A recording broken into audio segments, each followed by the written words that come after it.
Okay, let's dive into this. Have you ever started a project and promised the absolute moon and the stars, only to realize halfway through that you barely have the time or the resources to even get off the ground? Man, it's a completely universal struggle. Today in this explainer, we're looking at a truly fascinating document.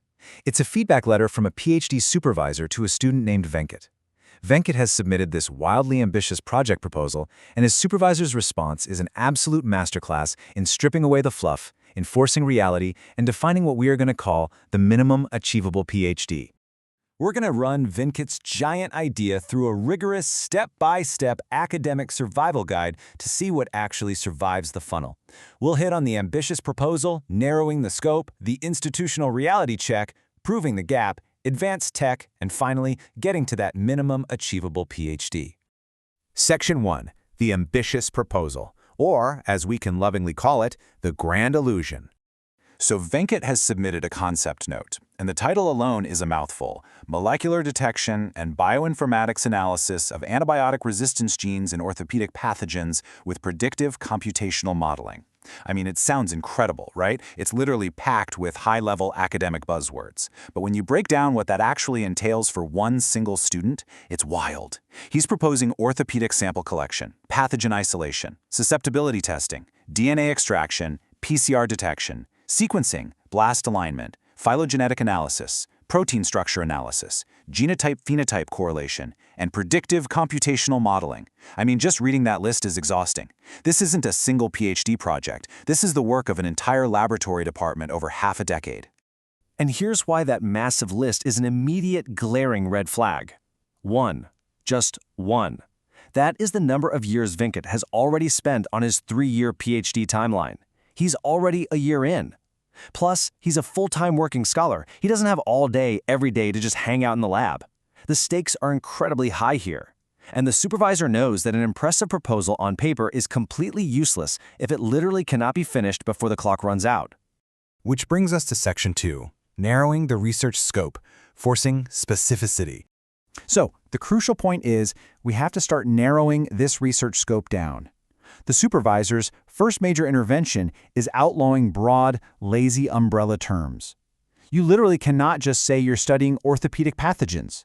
Like, what does that even mean? The supervisor demands exact definitions. Which infections are we talking about? Osteomyelitis? Prosthetic joint infections? Which sample types? Is it pus, synovial fluid, tissue swabs? A project just cannot be scoped if its borders are invisible. You got to define the edges. And the supervisor really drives this home with one very specific, highly challenging question. Will polymicrobial infections, infections caused by multiple bugs at once, be included or excluded? Now, this isn't just a clinical question. It's a massive project management boundary. If Venkat says yes to this, his workload just quadrupled. Boom. He is being forced to draw a line in the sand, right here, right now. Moving right along to Section 3, the institutional reality check. The feasibility filters. Look, it's great to have a highly specific idea, but does the actual building you work in support doing it? Question 1. Are orthopedic samples actually routinely received at your specific hospital? If the raw materials for your study aren't naturally coming through the door, your timeline is dead on arrival. Question 2. Will the microbiology laboratory actively support the study? You're going to need space, you need reagents, you need machine time for isolation, susceptibility testing, and PCR. If the lab manager isn't totally on board, the project basically doesn't exist. Question 3. Can patient clinical details and antibiotic history actually be accessed? Venkat wants to correlate genotypes with phenotypes, right? Well, that means he needs metadata. But are there administrative or legal barriers to actually getting those patient histories?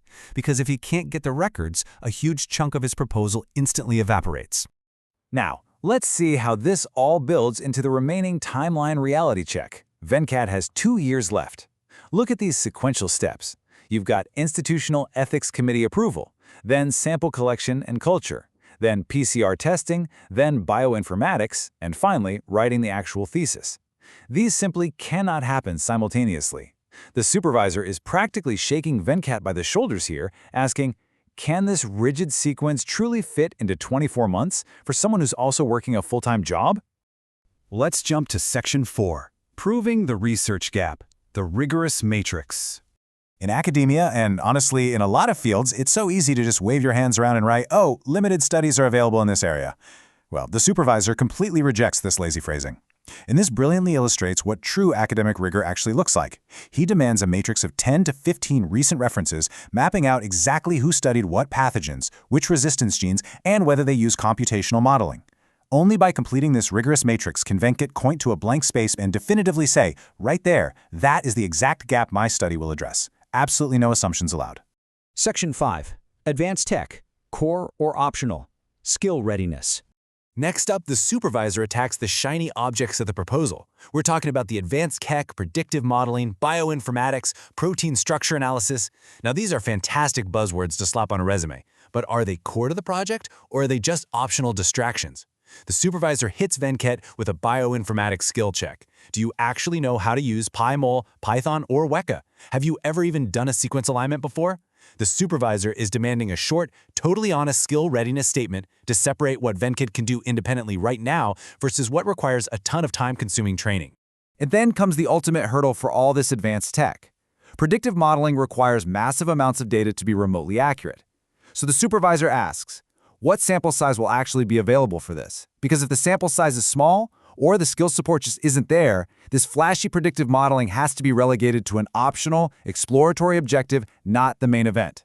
Section 6. The Minimum Achievable PhD. The climax of the funnel. After surviving the timeline constraints, the feasibility checks, and the skill audits, the supervisor actively divides the project. He demands that Venkat strip away all the nice-to-haves. Now, what's really interesting about this is how the core becomes just the essentials: culture, susceptibility testing, selected PCR genes, and basic correlation. That is it. That is the actual engine of the PhD. Everything else, the sequencing, phylogeny, predictive modeling, protein analysis, all of that is shoved straight into the optional bucket. If there's time at the end, great. If not, Venkat still graduates. And the supervisor even offers a template for what a successful stripped-down title actually looks like. It reads, Molecular Detection of Selected Antibiotic Resistance Genes and Their Correlation with Phenotypic Resistance Patterns Among Bacterial Isolates from Orthopedic Infections. Notice what's missing there? No bioinformatics buzzwords, no computational modeling promises. It is focused, it's feasible, and most importantly, it is finishable. Venkat's reality check isn't just a lesson about academia. It is an absolute masterclass in scoping any major endeavor. Whether you're launching a product, starting a business, or writing a book, we all suffer from the grand illusion of the perfect, sprawling proposal. So I want to leave you with this to reflect on regarding your own work right now. If you strip away the buzzwords and you strip away all the optional features, what is the absolute simplest, minimum feasible version of your next big project?